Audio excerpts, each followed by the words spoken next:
All new at 10 tonight, doctors from MUSC say new medical data shows it is now safe for schools to return in person 5 days a week going forward.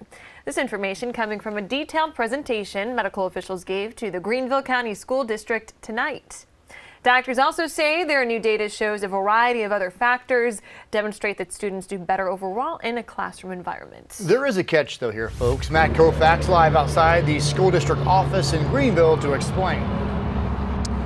Yeah, Cody, Tori, that catch you mentioned is the fact that doctors say that things will only continue to be safe at this juncture if we continue to do what we are doing as far as precautions in schools, in particular, wearing these masks and social distancing. They say this cannot be a free-for-all approach just because it's been deemed safe by their research now. They say it needs to be a controlled, gradual one that prioritizes safety.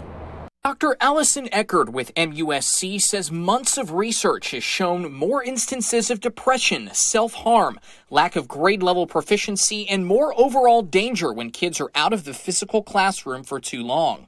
She says the message is clear as long as we don't get too far ahead of ourselves. If people wear masks and they physically distance, along with a variety of other layers of risk mitigation, we just don't see very much transmission in the classroom. In her presentation to the schools today, she talked about how serious of a threat COVID-19 still is. In many cases, that's not what happens.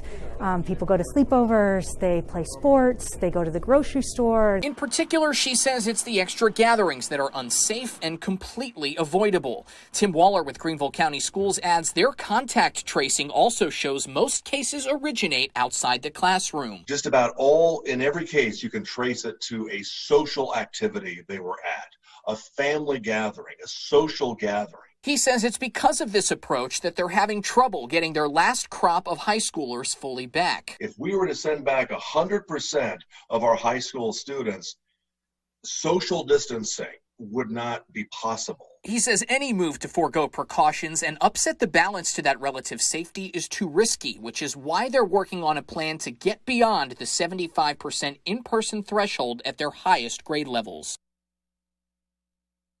And he says that it's hard to tell whether they'll be able to accomplish that this year or perhaps next year in the 2021-2022 school year. Says a lot can happen. Another big thing to note here, largely positive takeaways, but there's always some asterisks when it comes to COVID.